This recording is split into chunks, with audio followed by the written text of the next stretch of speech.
प्यारे बच्चों, ये श्रद्धा मनु प्रसंग का आगे का भाग है। संभवतः आज ये समाप्त हो जाएगा और इस तरह से काव्य का 5वां अध्याय भी समाप्त हो जाएगा। काव्य में 3-4 अध्याय और बाकी रह जाएंगे। तो हम आप लोगों से यही कहेंगे कि जो लोग भी पढ़ रहे हैं इसको ध्यान से रिवीजन कर लेंगे, पढ़ लेंगे तो आगे काम करेगा। ठीक है, तो फिर हम लोग शुरू करते हैं आगे।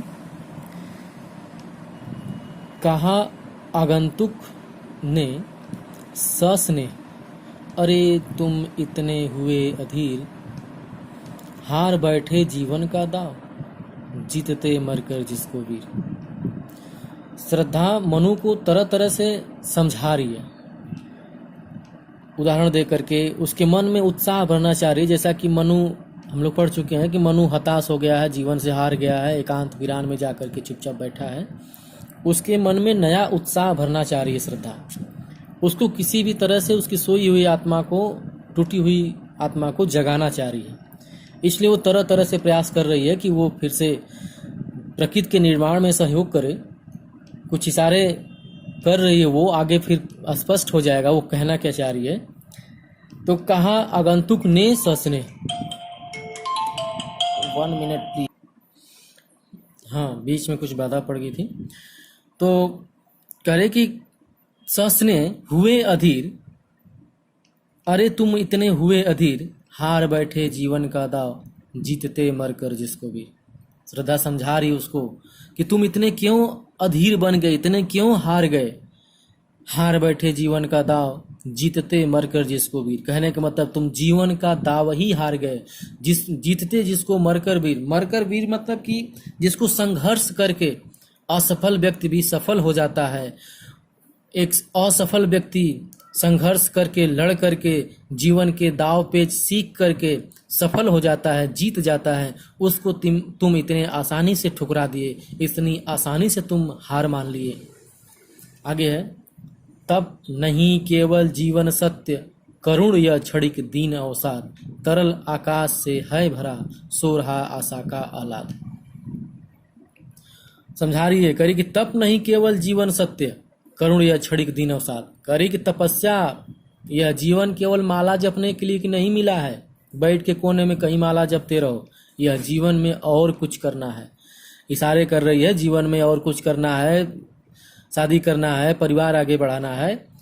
हाँ, तो वही श्रद्धा समझा रही है कि केवल यहाँ बैठ करके माला जपने के लिए जीवन नहीं मिला है। करुण यह क्षणिक दीन अवसाद, यह तो क्षणिक है, यह तो क्षणिक दुख है। माला जपना, तपस्या करना, यह सब करुणा का एक क्षणिक दुख है। तरल आकाश से है भरा, सो रहा आशा का आह्लाद। करे कि ये दुनिया पूरे खुशियों से भरा हुआ है, ये संसार तरल आकाश मतलब खुशियों से तैरता हुआ ये पूरा आकाश है, पूरा ब्रह्मांड है। सो रहा आशा का आह्लाद, और इसमें दुखों का, आह्लाद मतलब दुख होता है, और इसमें तुम दुखों में सो रहे हो, उम्मीद में सो रहे हो, जबकि पूरी दुनिया खुशियों से भरी हुई है। फिर आगे समझा रही कि प्रकृति के यौवन का श्रृंगार, प्रकृति के यौवन का श्रृंगार, करेंगे कभी न बासी फूल, मिलेंगे वे जाकर अतिशीघ्र, आह उत्सुक है उनकी धूल। कह प्रकृति के यौवन का श्रृंगार, करेंगे कभी न बासी फूल। बहुत अच्छी लाइन समझा रही श्रद्धा। कह रही कि प्रकृति के यौवन का श्रृंगार, कह रहे कि इस प्रकृति के निर्माण में ऐसे लोग बिल्कुल काम नहीं आएंगे जो थक गए हैं, जो हार गए हैं, जो अपने जीवन से हार बैठे हैं, एकांतवास ले लिए हैं। ये प्रकृति निर्माण में कुछ कर नहीं सकते। उदाहरण देके बता रहे कि उसी प्रकार से जैसे बासी फूल, गिरे हुए फूल, टूटे हुए फूल किसी मंदिर पे, किसी चढ़ावा पे कहीं काम नहीं आता है। एक बासी फूल प्रकृति की सुंदरता के लिए, श्रृंगार के लिए काम नहीं आता है। उसी प्रकार से ये जीवन है, जो थक जाता है, जो हार जाता है, प्रकृति के लिए बोझ बन जाता है, उसके वो किसी के काम नहीं आ सकता। मिलेंगे वे जाकर अतिशीघ्र, आह उत्सुक है उनकी धूल। करें कि जैसे बासी फूल जल्दी से जल्दी मिट्टी में मिल जाते हैं, खत्म हो जाते हैं, आह उत्सुक है उनकी धूल। करें कि उनकी धूल में मिलाने के लिए, उस फूल को धूल में मिलाने के लिए धूल भी बेचैन रहती है, मिट्टी भी बेचैन रहती है कि कब जो है कि उस फूल को धूल में मिला लिया जाए। अर्थात गिरे हुए लोगों को, हार माने हुए लोगों को ये संसार भी, ये प्रकृति भी अपने गिराने के चक्कर में पड़ी रहती है, कब उसको गिरा दिया जाए। इसलिए कभी भी हार करके, जीवन से हार करके नहीं बैठना चाहिए, संघर्ष करना चाहिए। और कहे कि एक तुम यह विस्तृत भूखंड, प्रकृति वैभव से भरा आनंद, कर्म का भोग, भोग का कर्म, यही जड़ का चेतन आनंद। फिर कहे श्रद्धा, एक तुम यह विस्तृत भूखंड, प्रकृति वैभव से भरा अमन। कर एक तुम हो जो थक करके, हार करके बैठे हो, और एक पूरा विस्तृत भूखंड, पूरा पृथ्वी, पूरा संसार ही प्रकृति के वैभव से भरा हुआ है, प्रकृति से बिल्कुल भरा हुआ है, खुशियों से भरा हुआ है। और एक तुम हो जो थक करके, हार करके बैठे हुए हो। कर्म का भोग, भोग का कर्म, यही जड़ का चेतन आनंद। करे कि इस जीवन में कर्म करना, भोगना और भोग करना मतलब कि वही भोग विलास का जीवन, जैसे कि घूमना फिरना, आनंद लेना, शादी करना, परिवार बढ़ाना, सब भोग विलास का कर्म है। करे कि कर्म का भोग, भोग का कर्म, करे कर्म ही भोग है, अर्थात भोग करना भी एक कर्म है। यही जड़ का चेतन आनंद, यही जड़ का चेतन आनंद, और यही मूल है। जिस प्रकार से एक वृक्ष भी बिल्कुल शांत होकर के समाज की सेवा करता रहता है, फल देता है, वृक्ष में फूल लगता है, फल लगता है और समाज की सेवा करता है, उसी प्रकार से मनुष्य का भी एक कर्म है, भोग करे, आनंद करे। और तुम यहाँ पे उदास होकर के, हताश होकर के बैठे हो। श्रद्धा समझा रही बार बार मनु को।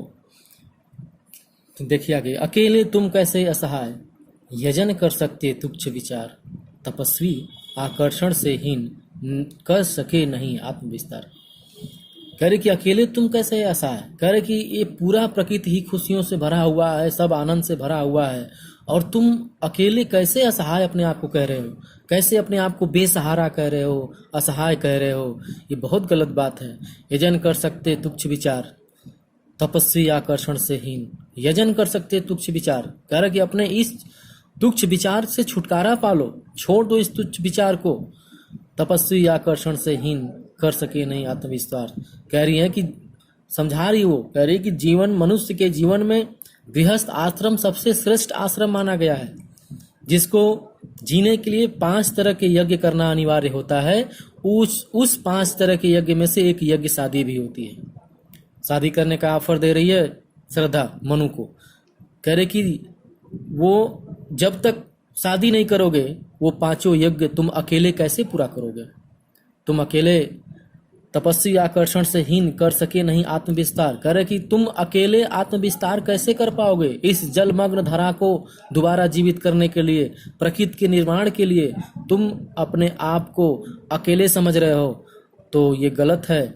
तुम प्रकृति के निर्माण में सहयोग करो और अपने इस तुच्छ विचार को त्याग दो। तुम अकेले यज्ञ नहीं कर सकते, आओ मेरे साथ मिल करके हवन करो, यज्ञ करो। बारे श्रद्धा, गजब का समर्पण है भाई। तुम्हें तो आज के युग